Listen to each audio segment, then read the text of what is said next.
கலைஞர் FM YouTube பார்வையாளர்களுக்கு வணக்கம்.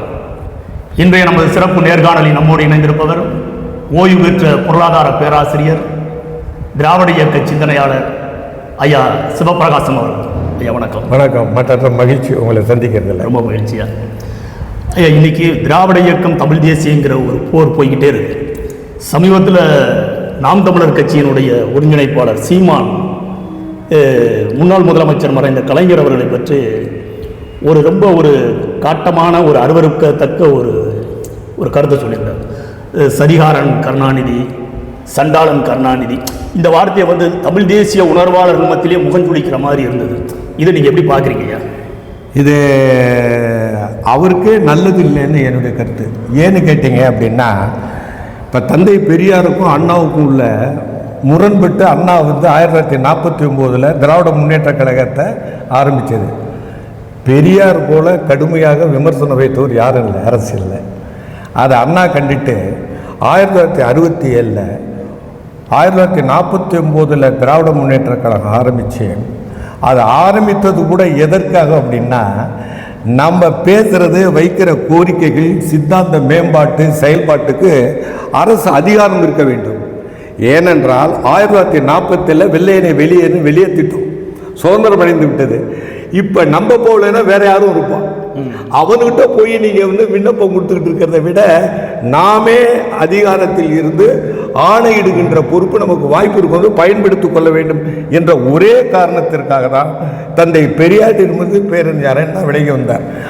அந்த வந்தது கூட என்ன ஆயிடுச்சுன்னா, ஜஸ்ட் ஆப்போசிட், டைரக்ட்மெட்ரிக்கலி ஆப்போசிட், வட துருவம் தென் துருவம் இருந்த ராஜாஜிக்கு திராவிட இயக்கத்தினுடைய தத்துவத்துக்கு நேரடியான அவரோட கூட்டணி வச்சு ஜெயிச்சார். ஜெயித்த பிறகு என்ன செய்கிறார் என்றால், தந்தை பெரியாரை திருச்சியில் சென்று அவர் இல்லத்தில் கண்டு அவர் நாணும்படி கீழே உட்கார்ந்து இந்த ஆட்சி உங்களுக்கு காணிக்கையாக வைக்கிறேன், சமர்ப்பிக்கிறேன் என்று அண்ணா சொன்னார். அங்கதான் பேரறிஞர் அண்ணா அறிஞர் அண்ணா, பேரறிஞர் அண்ணா. ஆனால் இங்கு என்னன்னா, தத்துவத்தை நம்பு தலைவனை நம்பாதே என்பது போல தத்துவத்தை நம்பி திராவிட முன்னேற்ற கழகத்தில் அவருக்குள்ள சேர் உண்டு, தலைவர் தான், அவர் தான் தலைவர், நான் பொதுச் செயலாளர் என்று சொன்னார். அப்ப இதை எதற்காக நான் சொல்லுகிறேன் என்றால், நாம் தமிழர் கட்சியை தோற்றுவித்த ஆதித்தனார் அவர்களே சபாநாயகராக வந்துவிட்டார். திமுக திராவிட இயக்கத்தை தமிழரசு கட்சி ஆரம்பிச்ச மாப்போசி அங்க வந்து விட்டார், மேல் சபை அதிகாரி. அப்ப என்ன ஆயிடுதுன்னா, அண்ணாவும் மெத்த பிடித்த மேதாவி, ஆதித்தனாரும் பாரட்லா படித்தவர், மாப்போசியும் 3ஆம் நாள படிச்சிருந்தாலும் கூட தமிழ் புலமே அருமையாக இருந்தது. நான் அவருடைய பேச்சை கேட்டு நரம்பு புடைத்திருக்கிறது. எப்படின்னா, சிலம்பு செல்வர் மாப்போசி அப்படின்னு பேசினா தமிழை அப்படி கரைத்து குடித்தவர், இலக்கியவாதி அவர். ஒவ்வொரு பிறந்த நாள் சொன்னார். இப்படி உள்ளவர்கள் கூட கலைஞரை கடுமையாக திட்டவில்லை, தமிழுக்காக வாழ்ந்தார்கள். ஒவ்வொரு பிறந்த நாளுக்கும் ஒரு நூலை வெளியிட்டார் மாப்போசி அவர்கள். அதே மாதிரி பார்த்தீங்கன்னா, திருத்தணியை வாங்கி கொடுத்தாரு, காலஸ்ரீயை வாங்கி கொடுத்தாரு. அதிகாரப்பூர்வமாக ஆக்கப்பூர்வமாக சாதனை படைத்தவர் அவர். இவங்கெல்லாம் இன்னமே என்னன்னா, பிஞ்ச் ஆஃப் சால்ட்டில் ஒரு பிடி கூட இன்னும் கரைக்கப்படவில்லை, பேச்சில் தான் இருக்காங்க. இப்போ நாம் தமிழர் கட்சி என்பது ஆதித்தனாருடைய இதுதான் அப்படின்னு வந்தாங்க. நம்ம அதை பாராட்டுறோம். எந்த கட்சியும் ஜனநாயகத்தில் அலவுட் தான். இப்போ இந்த டெமோக்ராட்டிக் கண்ட்ரியில் இப்படி வரும்போது என்னன்னா, நீங்கள் சித்தாந்த ரீதியில் செயல்படாமல் தனிப்பட்ட மனிதனுடைய வெறுப்பை காட்டி நீங்கள் அரசியல் செய்யணும், தோல்வியடைந்து விடுவீர்கள். அதற்கு என்னென்ன நான் சொல்கிறேன் அப்படின்னா, ஒரு அறிவியல் பூர்வமாகவே இதை அணுகும். சண்டாளன் சொன்னா, சதிகாரன் சொன்னா, ஏமாத்தினான்னு சொன்னா, முதலீடுன்னு சொல்றாரு. அப்படியெல்லாம் இது ஒரு கொலையாடி சண்டையாக எடுத்து இதை தள்ளி விட்டுருவோம். நான் ஒரு பேராசிரியர், நீங்கள் ஒரு இயக்கவாதி. இதில் நம்ம எதிரியினுடைய பிளேக்கு நம்ம போயிடக்கூடாது. இந்த ஒரு படத்தில் வேடிக்கலான்னா, அடிச்சோன்னா இழுத்துக்கிட்டே போய் ஒரு இதில் வேனில் விட்டு கிட்னியை காலி பண்ணிவிட ஒருத்தவன். அந்த இதை வடிவேலு கதையில் அது மாதிரி எதிரிகள் பேசினாலும் நம்ம இழக்கக்கூடாது என்பது என்னுடைய கருத்து. ஏன்னா நான் காலையில் கூட நினச்சிக்கும் போது பராசக்தி கலைஞரை பற்றி நினச்சேன். அதில் ஒரு ஓ ரசிக்கும் மனைவா ஜொலிக்கு உடைய நினைத்து அந்த பாட்டில் வந்து பார்த்தீங்கன்னா கற்சிலையும் புற்சிலையும் கண்டு அதன் கட்டளைகளே மயங்கி கண்டு அப்படின்னு ஆணவத்தினாலே பெரும் ஞானியை போல வீதியில் திரிந்து அலைய வேண்டாம் அப்படின்லாம் சொல்லி போகும்போது ரொம்ப நாசுக்காகவும் சுகர் கோட்டடாகவும் மூட பழக்க வழக்கத்தை நீ என்னடா மேல் உலகத்தை நம்பி இந்த உலகத்தை இருக்கிறிய அது ஜெனோவான் பிலாசபி கிரீக் பிலாசபி வாழ்க்கை வாழ்வதற்கே அப்படிமா எபிகுரஸ் வாழ்க்கை இன்பமா அதை தான் என்ன சொன்னான். இப்போ நீங்கள் வந்து ஹீரன்னா இப்போவே இந்த உலகத்தை மறுபிறவிலே நம்பிக்கை கிடையாது. அப்போ தான் நீங்கள் பார்த்தீங்க அப்படின்னு சொன்னால் இங்கே நாம் தமிழர் கட்சி அப்படின்னு ஒன்று வருதுங்கும் போது அவங்க எதை எய்த்து பாலிடிக்ஸ் அரசியல் பண்ண வேண்டியிருக்கு அப்படின்னா திராவிட எதிர்த்து இல்லை அதை யாருக்கு சாதகமாக போகணும் அது அது அதை பற்றி அவங்களுக்கு கவலை இல்லை. அவங்க என்ன பண்ணுறாங்க அங்கே வந்து எப்படி ஆயிடுதுன்னா ஆரிய திராவிட போராட்டம் அப்படிங்கிறத பேசிக்கிட்டே இருக்கோம். இல்லை இது என்ன ஒரு குறுக்கீடு என்னன்னா திராவிட இயக்கம் வந்து தமிழ் தேசியத்துக்கு எதிரானது நாங்கள் இல்லை. ஆனால் திராவிட இயக்க பூந்தோட்டத்தில் பிறந்தது தான் மலர்ந்தது தான் தமிழ் தேசியம். நாங்கள் வந்து தமிழ் தேசியத்துக்கு எதிரானவர்கள் இல்லைன்னு தொடர்ந்து திராவிட இயக்கத்தில் சொல்லிட்டே வர்றாங்க. ஆனாலும் தமிழ் தேசியவாதிகள் அதாவது மணியரசன் போன்ற இந்த சீமான் போன்றவர்கள் வந்து திராவிட இயக்கத்தையும் பெரியாரையும் கடுமையாக தாக்கிக்கிட்டு இருக்கிறாங்க. இது மறைமுகமாக வந்து பிஜேபி ஆர்எஸ்எஸ் இவங்களுடைய வலதுசாரி சிந்தனைக்கு வந்து வலு சேர்க்கிற மாதிரி இருக்குன்னு ஒரு பொதுவாக ஒரு குற்றச்சாட்டு இருக்குது. நீங்கள் அதை எப்படி பார்க்க? நான் தமிழரசன் நண்பர் தான், தியாகு எனக்கு நண்பர் தான், கல்லூரியிலேருந்து ரொம்ப நெருங்கிய நண்பர். எனக்கு 1 இயர் ஜூனியர் அவர் தியாகு. அவரும் தமிழ் தேசியம் வச்சுருக்கிறாரு, மணியரசன் வச்சுருக்கிறாரு. சீமானும் எனக்கு நல்லா தெரியும். அவர் ஆரம்ப காலத்திலலாம் ஆந்தோர் சகோதரில் வந்து நான் தலைவரெல்லாம் இருந்திருக்கேன். அதெல்லாம் இருந்த கட்சி ஆரம்பிக்கிறதுக்கு முன்னாடி எப்படின்னா அந்த இலங்கை பிரச்சனையெல்லாம் வரும்போது அது பொதுவாக எல்லாம் திராவிட கழகத்தில் உள்ளவங்க, திமுகவில் உள்ளவங்க, நீங்கள் பேரறிவான அம்மாலாம் அங்கே தான் போயிட்டுலாம் வந்தாங்க அப்படின்ட்டு. இதில் வந்து என்னன்னா சரியான புரிதல் இல்லை, சித்தாந்த தெளிவில்லை என்பது என்னுடைய கருத்து. சீமான சித்தாந்த தெளிவில்லை. ஆமாம், அவருக்கு மட்டும் இல்லை, மணியரசனுக்கு கிடையாது, எல்லாம் கிடையாது. தமிழ் தேசிய நீங்க தியாகு பேசுறதுக்கு மற்றவங்களும் தெரியும். இல்லை நான் என்ன கேட்குறேன், தமிழ் தேசிய குறித்த தெளிவான சித்தாந்தம் அது இல்லை அப்படின்னு மணியரசனை சீமானி சொல்றீங்களா? ஆமாம், அவங்க என்னன்னா எப்படின்னா தமிழ் தேசியத்தை பேசலாம், திராவிட இயக்கம்ங்கிறது முதல்ல இங்கே வேரூன்றி இருக்கு. 100ஆண்டு விழா கொண்டாட போறாங்க கலைஞருக்கு, இயக்கத்துக்கு, எல்லாத்துக்கும். அந்த மாதிரி ஒரு காலகட்டத்தில் இது இந்த வரலாற்று பின்னணி இதனுடைய பங்களிப்பை நீங்க ஓர்வு பண்ண முடியாது. அப்படி நீங்க செய்யறீங்கன்னா உங்களுடைய பார்வை முழுமை பெற்ற பார்வை இல்லை, சரியான ஆய்வின் அடிப்படையில் விழுமையாக வந்ததில்லை அப்படின்னு என்னுடைய கருத்து, என்னுடைய தாழ்மையான கருத்து. ஏன்னா நான் வந்து கால்டுவெல்ல நல்லா படித்தவன், அது மட்டும் இல்லை ரோசையா ஆளுநராக இருக்கும்போது 2வது நூற்றாண்டு பை சென்டினரியில் நான் பேசுனேன், ஆங்கிலத்தில் பேசி தமிழில் போவோம். அப்போ வந்து என்ன ஆயிடுதுன்னா இந்த திராவிடத்தை பற்றி சொல்லும்போது என்னன்னா ஒரே குடும்பத்தை ஃபேமிலி ஆஃப் லாங்குவேஜஸ்ன்னு சொல்லும்போது தமிழ், தெலுங்கு, மலையாளம், கன்னடம், இதில் வேறுமொழி தமிழ் அது தனித்து இயங்க வல்லது. அப்படிங்கும் போது என்ன ஆயிடுச்சு, இந்த ஆரிய திராவிட போராட்டத்துக்கு வலுவுது. அப்போ இது வந்து என்ன ஆயிடுது, மனு நீதியில் இருக்கு, பல இதில் வந்து திராவிடம் பாரதத்தில் இருக்கு அப்படிங்கிறது. இதை வந்து இப்போ இன்னைக்கு வந்து திராவிடம் அப்படின்னா அந்த காலகட்டத்தில் நீங்கள் பெரியாரெல்லாம் வந்து என்ன தெரியுமா நீங்கள் பார்த்தீங்க, நான் பார்க்குறேன், ஒரு சில டெர்மினாலஜியில் மாட்டிக்கிட்டு அதிலே சுத்தாதீங்க, சுழற்சியில் மாற்ற மாதிரி.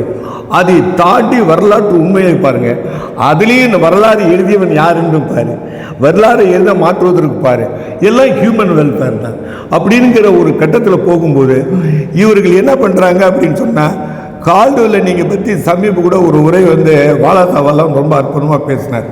அப்படி பேசும்போது நான் வந்து அவரை பேசினா எனக்கு நண்பர் தான்ட்டு. அப்போ ஒவ்வொன்றையும் நீங்கள் பார்த்தீங்கன்னா அப்ஜெக்டிவாக பார்க்கும்போது திராவிடம் அவர் ஏன் பெயர் கொடுத்தாரு? இல்லையா, நீங்கள் கால்டுவெல் குறித்து நீங்கள் சொன்னதுனால நான் கேட்குறேன்.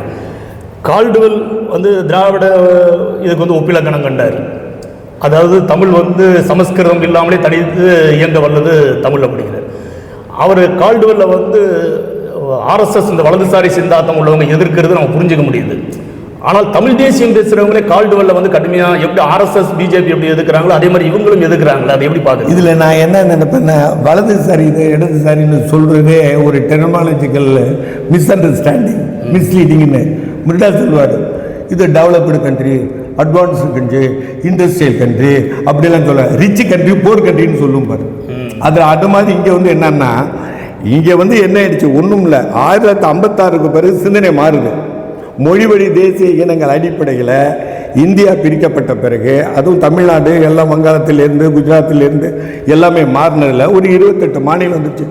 அப்போ திமுக ஆரம்பித்து 1949, பிறகு வந்து நீங்கள் பார்த்தீங்கன்னா 1960 ஆட்சியில் வந்துடுறாங்க. 1956 மொழிவெளி இது வந்துடுது. அப்போ மெட்ராஸ் மனதேன்னு சொன்னால் பொட்டி ஸ்ரீராமுலு இதெல்லாம் தனியாக போயிடுது. அங்கே தெலுங்கு தேசம்னு ஆரம்பிச்சிட்டாங்க. அதனால் வந்து மொழிவழி தேசிய இன அடிப்படையில் வரும்பொழுது அது குறித்து ஒரு அர்த்தம் கொடுப்பதில் தவறில்லை என்னுடைய பொறுத்த வரைக்கும். இதுவும் அது வந்து காம்ப்ளிமெண்ட் தான். நீங்கள் இந்த இடத்துல நான் பெரியாரை சொல்ல வரேன். தமிழ்நாடு தமிழருக்கே என்று விடுதலையில் தலைப்பில் வந்தது உண்டு. அவர் தன்னை தமிழனாக கருதி பேசுகிறது. ஒரு இன்சிடென்ட் அதுக்கு நான் சொல்கிறேன். நீங்கள் வந்து ஒரு சின்ன புக்கு 16 பக்கம் தான் இருக்கும். நான் ஏன் சுயமரியாதை, இது ரொம்ப முக்கியமான வரலாற்று எபிசோடு நிகழ்வு, நீங்கள் நல்லா கவனிக்கணும். பெரியார் இவர் கன்னடக்காரரோ அந்நிய மாநிலத்தினரோ சொல்வது என்பது எவ்வளோ வரலாற்று பிழை, அதாவது ரொம்ப தற்குறித்தனத்தை வெளிப்படுத்தக்கூடியது என்பதற்கு இந்த எடுத்துக்காட்டு. அப்போ வந்து என்ன ஆயிடுதுன்னா, அதில் முக்கியமாக ராஜாஜி கூட இருக்கிறார் தந்தை பெரியார். அவர் சொல்லி தான் காங்கிரஸ் எல்லாம் சேர்றாரு. அது தேசிய பற்றுனால அகில இந்திய தேசிய பற்றுலங்கிறாரு. பெரியார் மூவ்மெண்ட்டு ஒவ்வொரு செயலையும் பார்த்தீங்கன்னா காஸ் அண்ட் எஃபெக்ட் இருக்கும். காரிய காரணம் இருந்து தான் செய்வாரை தவிர பெரியார் இடுவரித்தனமாக செய்ய மாட்டார், உணர்ச்சி வசப்பட்டு செய்ய மாட்டார். அப்போ என்ன ஆயிடுதுன்னா, காரண காரியங்கிறது வந்து சுயநலம் சார்ந்ததா அது பொதுநலம். அப்போ என்ன தெரியுமில்ல உங்களுக்கு, அவ்வளோ சொத்தையும் மொத்தம் வெறும் பயிலுங்க, வெறும் பயிலுங்க எல்லாமே. நம்ம வெறுமையெல்லாம் தமிழ் சொல்ல நான் சொல்கிறேன். எந்த சொத்து பத்து எதுவும் இல்லாமல் படித்தவனா மட்டும் இருப்பான், வேலையில் இருக்க மாட்டான், வருமானம் இருக்காது. நீங்கள் வந்து ஒரு படத்தை கூட அந்த பொது வாழ்க்கையில் தன் சொத்தை பொதுப்படமாக நினைத்து செய்த மாபெரும் மனிதன் அது. அதுக்கு ஒரு எடுத்துக்காட்டு 1925 காஞ்சிபுரம் காங்கிரஸ் மாநாட்டம் வெளியில் வந்ததும் சத்தியமூர்த்தி ஒரு குற்றச்சாட்டு கட்டுறாரு. ஏன்னு கேட்டீங்க அப்படின்னு சொன்னால், அவர் நிதியாளராக இருந்திருக்கிறாரு, அதில் கையாடிட்டார்னாரு. இவர் கன்னத்தில் அரைஞ்சது போல இவர் தான் கணக்கு எழுதுவார் ரொம்ப அருமையாக. வெளியிட்டு அவமானப்படுத்தினார், தன் மீது சாற்றப்பட்ட குற்றம் தவறுன்னு. இப்போ இது இடையில இதுக்கு விளக்கம் உங்கள்கிட்ட சொன்னேன். ஏன்னா அவ்வளோ நேர்மையானவர், அல்ட்ரூயிஸ்டிக், பொதுவாக இல்லைன்னா கட்சி வர வேண்டிய இல்லையா. அவர் பணம் பதவி எல்லாமே நிறைந்த அனுபவிச்சால். அவர் சீமான்ல, அவர் மைனர்ல, அவர் வந்து இங்கே வரணும்னு அவசியம் இல்லை. ஈரோட்டில் அப்புறம் வீடு பார்த்தீங்களா, வீட்டில் பின்னாடி அண்ணா இருந்தார், கலைஞர் அங்கே இருந்தார். இவரெல்லாம் சொந்த செலவில் எதுக்கு சொல்லணும்? அதனால் இங்கே சொந்த செலவில் சூன்யம் வச்சுக்கிட்டோன்னு சொல்லணும். சுயநலக்காரன் என்ன சொல்லுவான்னா, அவன் இதை வச்சிருப்பான், வெளியில் பொதுவு தர மாட்டான். தன்னை உள்ளது இருந்து சிக்கனமாக இருந்து அந்த இயக்கத்தை அப்படியே விட்டுட்டு இன்னைக்கு பெரியார் தட்டில்லைன்னா அவ்வளோ சொத்தும் இன்னைக்கு வீரமணி அவனை மாமனா மச்சானா அப்படி இருக்கும்போது வந்து விட்டாருன்னா அவர் மாபெரும் மக்களுக்காக தன்னை அர்ப்பணித்து கூட. இந்த இடத்துல எதற்கு நான் சொல்லுறேன், இந்த தமிழ் தேசியத்துக்கு ஒரு கருவாக நான் நினைப்பது.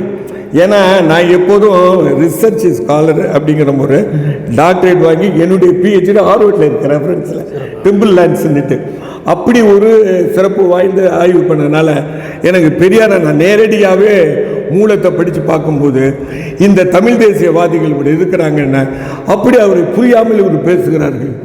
பெரிய புக்கெல்லாம் இப்போ ஆணைமுத்து போன்ற எழுதின 3 வால்யூமு பெரியாரே ஒப்புதல் கொடுத்த நூல்லாம் எடுத்து படிக்கணும் தேவையில்லை. நான் ஏன்னு வந்து சுயமரியாதைக்காரன் நானே அப்படிலாம் எழுதினார். ஒன்று சொல்கிறாரு, 1919 உங்களுக்கு வந்து இது நடக்குதுங்க, ரவுலட் இது, அது பஞ்சாப் படுகொலை நடக்குது, ஜாலியன் வாலாபாக். அப்போ அந்த டைமில் பிறகு என்ன பண்ணுறாங்க, ஒன்று திரட்டுறாங்க. திரட்டும்போது என்னென்னா மெட்ராஸ் நேஷனலிஸ்ட்டு அசோசியேஷன் ஆரம்பிக்கிறாங்க. இதை நீங்கள் கம்ப்ளீட்டாக தமிழ் தேசியம்னு எடுத்துக்கணும். சுதந்திரத்துக்கு முன்னாடி மெட்ராஸ், இது ரொம்ப பேர் சொல்லலை, நான் தான் சொல்கிறேன், மெட்ராஸ் நேஷனலிஸ்ட் அசோசியேஷன். அப்போ மெட்ராஸ் அன்டிவைடட். நீங்கள் கஞ்சத்திலேருந்து, ஒரிசாவிலேருந்து, ஆந்திராவிலேருந்து, தமிழ்நாட்டிலேருந்து, கர்நாடகாவில், கேரளாவிலேருந்து உள்ளது. இங்கே உள்ள தஞ்சாவூர் கலெக்டர் வந்து இது யாழ்ப்பாணத்துக்கு உள்ளவன், அப்படியெல்லாம் உள்ளது. நீங்கள் 1801 திப்பு சுல்தான் தெரிஞ்ச பிறகு வந்து ஹாரிஸுங்கிற கலெக்டர் வர்றான். நீங்கள் தஞ்சாவூரில் கலெக்டர்ஸில் பார்த்தா பார்க்கலாம். இப்படி பறந்துபட்டு இருக்கும்போது, ராஜாஜியில் இருக்கும்போது அவர் காரியதரிசியாக இருந்து தலைவராக கஸ்தூரியங்கிற போட்டு இது இன்னொரு டிஎஸ் ராஜன் போட்டுட்டு இவர் என்ன பண்ணுறாருன்னா மெட்ராஸ் நேஷனலிஸ்ட் அசோசியேஷன், அதில் எல்லோரும் இருக்கிறாங்க. அப்போ இருக்கும்போது என்னன்னா தலைவர் வந்து துணைத் தலைவர் கஸ்தூரன் கூட ஒரு தமிழன் இருக்க வேண்டும். யாரு? வஉசி போடுறாரு. வஉசி வரக்கூடாதுன்னு ராஜாஜி நினைக்கிறாரு. இப்போ வந்து என்ன ஆயிடுதுன்னா டிஎஸ் ராஜன் தான் தலையா இருக்கிறார். டிஎஸ் ராஜன் இப்ப பிடிஆருடைய தாத்தா இல்ல, அவர் இல்ல, இது வேற வர. அவர் திருச்சியை சார்ந்தவர், அவர் பிராமின். இப்ப இவருக்கு என்ன ஆயிடுதுன்னா வெளியில எதிர்த்து அப்ப நீதி கட்சியை எதிர்த்து இது வருது. அப்படி வரும்போது இது பிராமிட்ட போகக்கூடாதுன்னு முடிவு பண்றாரு. அப்ப இவர் தமிழ்ல வந்து வஉசி கொண்டு வந்து டக்குன்னு பணம் செலவு பண்ணி 50-100 செலவு பண்ணி அந்த இதில் மெஜாரிட்டி கொண்டுகிட்டு வந்து 2 தலைவர் ஆகணும், வஉசியை கொண்டு வர. அப்போ நீங்கள் வந்து அவர் சொல்றது எழுதுறது கைப்பட எழுதுறது தமிழங்கிறத சொல்றாரு.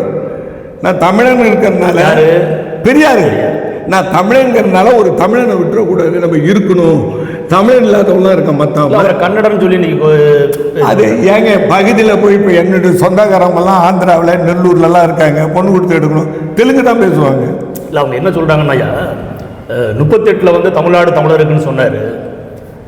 அதுக்கப்புறம் 48, 42, 40, 42 வந்து இந்திய எதிர்த்து இது பண்ணு திராவிட நாடு திராவிடருக்கு அப்படின்னு. அது 1940 இன்னொரு முக்கியமான அகிலும் தெரியுதுல, வெள்ளையனைய வெளியேறுன்னு போராட்டம் நடந்தது. ஆமா ஆமா ஆமா. இப்ப என்ன சொல்ல வரோம்? என்ன சொல்லடா 38 வந்து தமிழ்நாடு தமிழருக்குன்னு சொல்றாரு, 48 வந்து திராவிட நாடு திராவிடருக்குங்கிறாரு.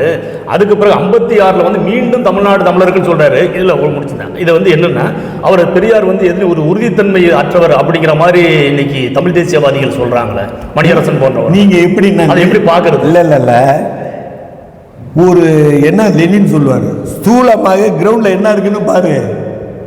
அன்னைக்கு கத்தி ஈட்டி சுருக்கி வச்சுட்டு சண்டை போட்ட உடனே 100 years of warல வார் பிட்வீன் கிராஸ் அண்ட் கிரசன்ட்னு சொல்லி பிறைக்கும் இதுக்கும் கிராஸுக்கும் சிலுவைக்கும் போருங்கும் போது துப்பாக்கி வந்துடுச்சு.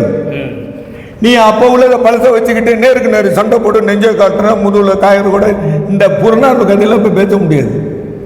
நீங்கள் வந்து என்ன பண்ணால் ராமன் எப்படி வாலி வதம் பண்ணானோ அது மாதிரி நீங்கள் சுட்டுணுவான். இன்னைக்கு அடிச்சிட்டுன்னா அம்மா லீடர் அடிச்சிட்டால எத்தனை இல்லை.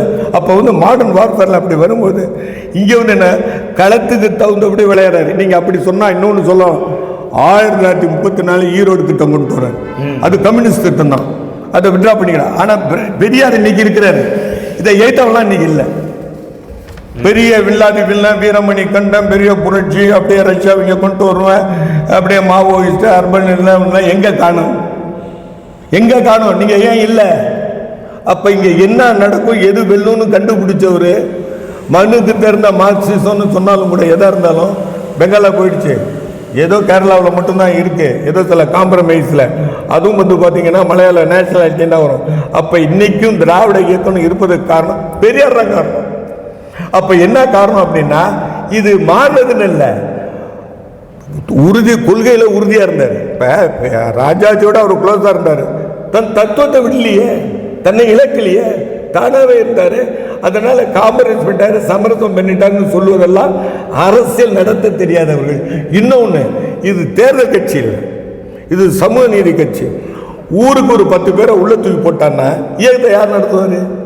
அப்போ வந்து இந்த நேரத்தில் வந்து ஹி போ நாட் டவுன், வளைந்து கொடுத்தாரு தவிர அழியல. அதனால தான் நீங்கள் 1973 வரலும் உயிரோடு இருந்து கடைசி வரலும் பிரச்சாரம் பண்ணி இயக்கத்தை நின்றதுனால தான் திமுக இன்னைக்கு திமுக உயிர் நாடே பெரியார் தான். அதனால இது என்ன ஆயிடுதுன்னா அவர் கொண்டுகிட்டு வந்தது வந்து என்னன்னா அது ஒரு ரிஃபார்ம் பார்ட்டி. நீ நேஷனலிசம்னு பார்க்காத, நீங்க யூனிவர்சலா பார்க்கணும். பெரியார் எப்படி மார்க்ஸ் பார்க்குறீங்க, எப்படி அம்பேத்கர் பார்க்குறீங்க, அப்படிதான். இப்போ அம்பேத்கரே நீங்க நேஷனலிஸ்ட் சொல்ல முடியாது. அவர் எந்த மாநிலத்துக்காக நின்னாரு? பொதுவாக சப்ரஸ் தலித்துங்கிறது இது மராத்தா வேர்டு சப்ரஸ்ன்னு. இப்போ பிசிக்கு அதை யூஸ் பண்ணலாம், எஸ்சிக்கு எஸ்டிக்கு யூஸ் பண்ணலாம், மலை ஜாதிகள் மைனாரிட்டிஸ்க்கு. Where is suppress is called Dalit. இல்லை இது ஏன் கேட்குறேன்னா 48 வந்து இந்திய திணிப்பை எதிர்த்து பெரியார் போராட்ட காலத்தை முன்னெடுத்தார். அப்போ வந்து இந்தி பேர் எல்லாத்தையும் தார்பூசி அழித்தார். அந்த தார்பூசி அழிச்சதை வந்து மாப்போசி வந்து மறுபடியும் அது மண்ணெண்ணெயை வச்சு அழித்து அதை தொடச்சி அந்த இந்தி எழுத்த ஒரு பிரகாசமாக தெரிகிற மாதிரி வச்சார். ஆனால் இந்த தமிழ் தேசியவாதிகள் தமிழ் தேசியம் அப்படின்னு பேசிக்கிட்டு இருக்கிற இந்த சோகால்டு தமிழ் தேசியவாதிகள் பெரியாரை வந்து கடுமையாக எதுக்குறாங்க, மாப்போசி ஆதரிக்கிறாங்க. இது என்ன முரண்பாடு, என்ன அஜெண்டாவாக இருக்கும்? அவங்க இன்னொன்று என்னென்னா, அவங்க ஒட்டு மொத்தமாக நேஷ்னல், இன்டர்நேஷ்னல், லோக்கல், அரசியல், பொருளாதாரம், சமூகவியல், பண்பாட்டு இது எதுவுமே தெரியலைங்க. இதில் கிரேட் ஸ்காலர்ஸ் இல்லை, லீடர்ஸே கிடையாதுங்க. லீடர்ஸே கிடையாது. நீங்கள் பெரியார் மாதிரி leader, one who leads is a leader. இவங்க எதுலையுமே இல்லை. தத்துவார்த்தெல்லாம் தெளிவு கிடையவே கிடையாது. ஒவ்வொரு கட்டத்திலையும் மாற்றிக்கிட்டோம். அதுக்கு உதாரணமாக நான் சொல்கிறேன் கேளுங்க. இந்த மதவாதிகள், ஜாதிவாதிகள்கிட்ட பெரிய குழப்பம் நிற்குங்கிறது ஒன்று சொல்கிறேன். 1925 3 வந்தது. எது வந்தது? ஆர்எஸ்எஸ் வந்து, கம்யூனிஸ்ட் வந்தது, அப்புறம் திராவிட கழகம் வந்தது. சுயமரியாதைன்னு ஆரம்பித்தார் பெரியார். அப்போ என்ன நினைக்கிறேன், பிராமின் நான் பிராமின்னா அதுலேயும் பிராமின் வருது.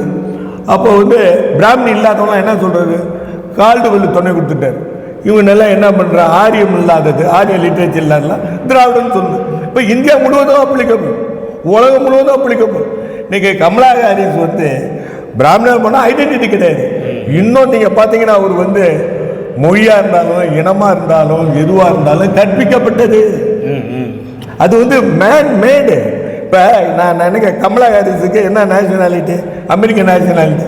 அவங்க அம்மா என்ன குமோண்டு பக்கத்தில் இருந்தவங்க, தமிழை சேர்ந்தவங்க, தமிழ்நாட்டை சேர்ந்தவங்க. அப்போ என்ன ஆயிடுச்சு, இப்போ அவளுடைய பொண்ணுக்கு வந்து nationality American, language mother tongue Tamil கிடையாது அவங்களுக்கு. அவங்க அப்பா யார், ஜமைக்கன். எல்லாமே மாறி போச்சுங்க. இப்போ இவரை போய் ஜாதி என்னன்னு கேட்குறான் ஒரு கூறுகட்ட பையன், அனுராக் தாக்கூர். இவன் தாக்கூர்னா இவன் வந்து இப்போ போர்னு, இவன் எந்த போர், சைனா போரில் போய் நிறுத்தணும் இவனை. எவன் அப்பா பேருக்கு வேணும். நீங்கள் டெல்லியில் ஒரு கேஸ் நடந்து ஜெயித்தாங்க. யாருன்னா ரெட் லைட் ஏரியா உண்டு, பாம்பே, டெல்லி, கல்கத்தாவில் உண்டுங்க. அவர் கேஸ் போட்டாங்க. ஒன்றும் இல்லை, விலை மாதர்கள் குழந்தைங்களை பள்ளிக்கூடத்தில் சேர்க்க மாட்டேன்னாங்க. ஏன்னா அப்பா பேர் இல்லை. உடனே சுப்ரீம் கோர்ட்டில் தீர்ப்பு கொடுத்தான். அம்மா குழந்தைக்கு அம்மாங்கிறது நிச்சயம் நிரூபிக்கப்பட்டது, சான்று இருக்கு. அப்பாங்கிறது ஒன்று கற்பனை தான். அவளா சொன்னாதான் உண்டு. நீ கண்டுவ டிஎன்ஏ என்ன மாடலில் போனால் உண்டு.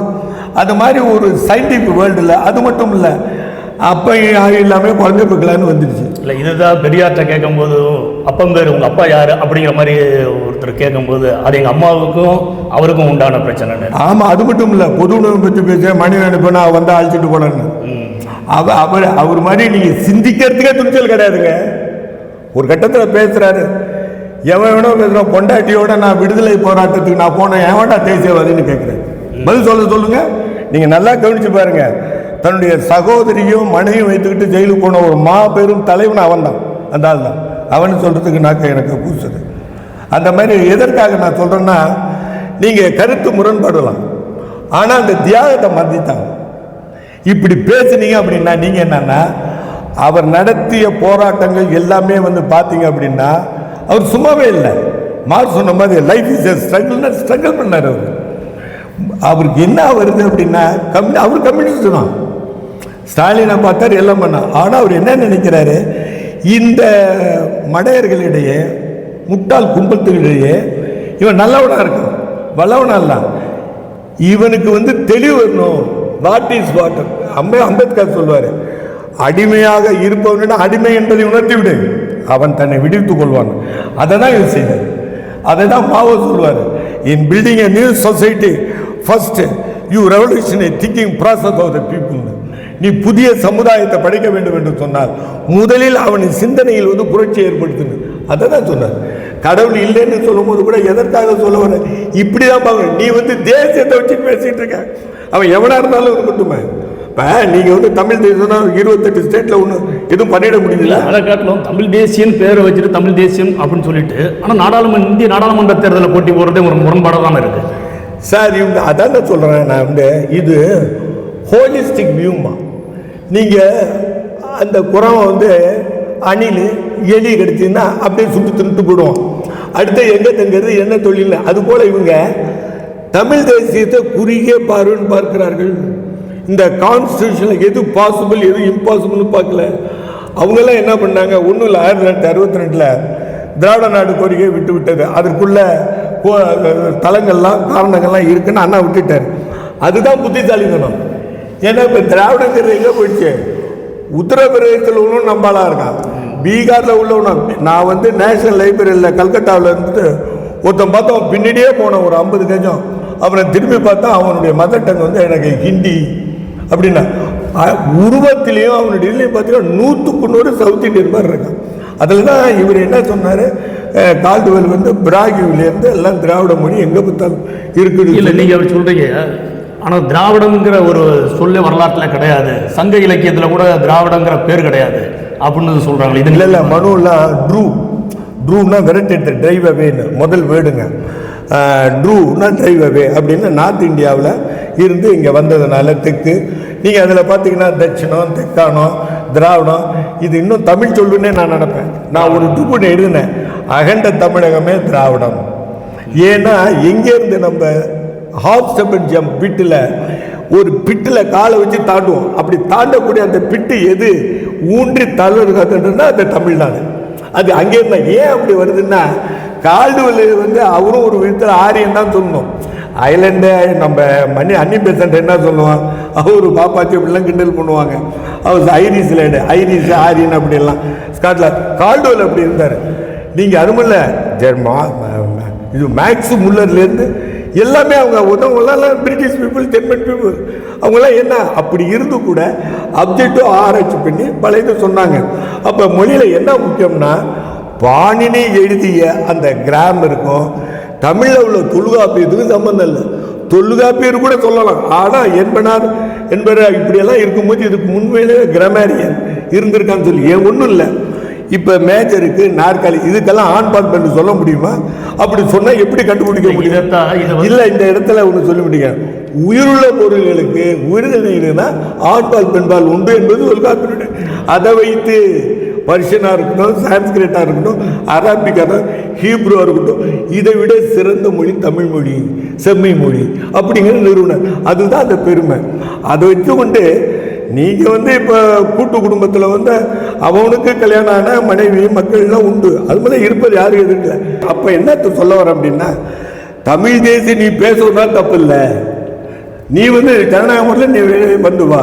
அதனால் தவறான வரலாற்று புரிதலோட ஒரு தலைவனை இந்த மக்களுக்காக, தமிழ் மொழிக்காக, தமிழனுக்காக அவர் வச்ச பத்திரிகை பேரெல்லாம் தமிழுங்க. ரொம்ப குடியரசுன்னு எடுத்துங்க, நான் வேண்டு போவேன். அவர் கிளீனாக தமிழில் தான் சொல்லணும், நல்ல தமிழில் தான் வந்து சான்ஸ்கிரிட் சில நேரத்தில் சொல்லுவார். இன்னும் சொல்ல போனால் தமிழில் எழுத்து சீர்திருத்தம் கொண்டு வந்ததே தந்தை பெரியார் கொண்டு வந்தார். அதுக்கு முன்னாடி நல்லா பேர் இருக்காரு. இதில் என்னென்ன திராவிடங்கிற பேரை சங்க இலக்கியத்தில் இல்லைன்னு சொல்லும்போது நம்ம சிவவீரபாண்டியன் அவர்கள் வந்து அழகாக சொல்லியிருப்பார், சங்க இலக்கியத்தில் கூட அம்மா அப்பாங்கிற பேர் கூட இல்லை, அதனால் இப்போ அம்மா அப்பாங்கிற அதை யார் தெளிவாக அவர் சொல்கிறாரு, நான் படித்ததில்ல. நம்ம செம்மொழியாக சொல்லணும்னு சொல்லி சூரியநாராயண சார் மருந்த கலைஞர் சொன்னார் அப்படின்னு அவர் எழுதின ஒரிஜினல் எல்லாமே ஒரிஜினல் படிக்கல. அவர் என்ன சொல்லுவார்னா, வாய்ங்கிற சொல்லு தமிழ் இல்லைன்னா தமிழனுக்கு வாய் இல்லைன்னு அர்த்தம். யார்? சூரியநாராயண சாஸ்திரி. எங்கே இருந்தார்? இந்த தாமரை கிறிஸ்டியன் காலேஜில் இருந்தார், மரியாதை இருந்தார். அதற்காக இது அது இல்லை, என்ன கருத்தியலை என்ன உள்ள அடக்கத்தை சொல்லுது அப்படிங்கிறதுக்கு. நீங்கள் உண்மையிலே பார்த்தீங்கன்னா இவனை வந்து கில்பர்ட் ஸ்லேட்டருங்க 1916 முதல் பொருளாதார பேராசிரியர் வந்து மெட்ராஸ் யூனிவர்சிட்டியில் இருந்தவர். அவரு இருக்கட்டும், அல்லது ஜான் வில்சனாக இருக்கட்டும், ஹெச்எஸ் வில்சனாக இருக்கட்டும், எல்லாருமே என்ன சொன்னாங்க அப்படின்னா, ஆரியனுக்கு ஃபேமிலி ஆஃப் லாங்குவேஜ் சொல்கிறது தான், திராவிடங்க ஃபேமிலி ஆஃப் லாங்குவேஜ் சொல்கிறது தான், அது இணைத்தை குறிப்பதல்ல. கார்னிஸுங்கிற குரூப் இப்போ தமிழ் இங்கிலாண்டில் இருக்கு, அது இன்னைக்கு பேசுறதுக்கு அது தாய்மொழிக்கு சம்பந்தம் இல்லை அப்படிங்கிறதெல்லாம் இருக்குங்க வரலாற்றில். அது இன்னும் போயாகணும். வரலாற்றை எழுதியவன் யார் என்று பார்க்க வேண்டும். எனவே சமூக மாற்றத்திற்கு, சமூக நீதிக்கு போய் கொண்டிருக்கிற காலகட்டத்தில் பின்னுக்கு இழுப்பது என்பது தவறல்ல. அதனால் மொழியை அழித்தால் இனத்தை அழித்து விடலான்னு ஈழவேந்தன் சொல்லுவார். அதனால் மொழியை பாதுகாக்கணும். அதுக்கு தான் அவங்க பார்க்கணும். மொழி போராட்டம் எழுதினாங்க, நல்லா நடந்து.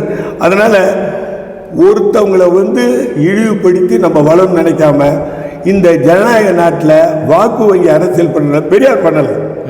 நீங்கள் பெரியார் வாக்கு வங்கிக்கு வரவில்லை, அவரை நீங்கள் பேச வேண்டியதில்லை. வாக்கு வங்கிக்குள்ள நீங்கள் தான் ஜாக்கிரதையாக இருக்கணும்.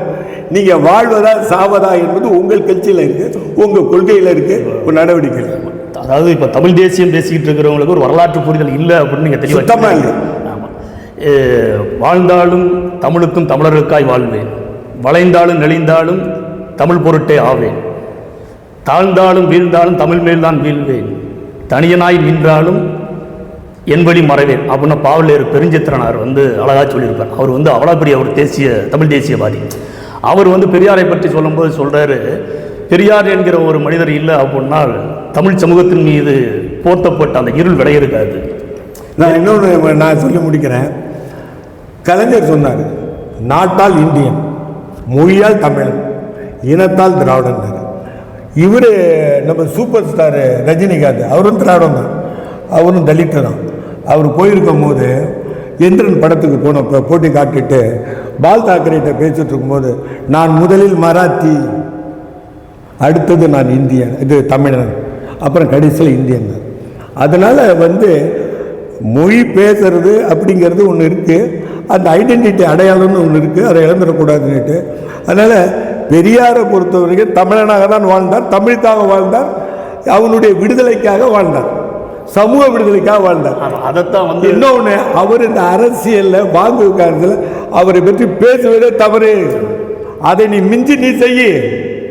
சரி, திருவிக்கா எதில் இருந்தார், மரமேடி யார் இருந்தார், அவங்க எதை ஆதரித்தாங்க? முதல்ல கம்யூனிஸ்ட் மேனிஃபெஸ்டோ அடித்து வெளியில் விட்டது யார்? வள்ளலாருடைய பாவையெல்லாம் வெளியிட்டது யார்? அதனால் வரலாற்று பங்களிப்பை விட்டுட்டு அவருடைய குறிக்கோள் சமுதாய சீர்திருத்தம் தான், மற்றெல்லாம் செகண்டரி. உங்களுடைய தமிழ் தேசம்னா நீங்கள் செய்துங்க, அது யாரும் தடலை.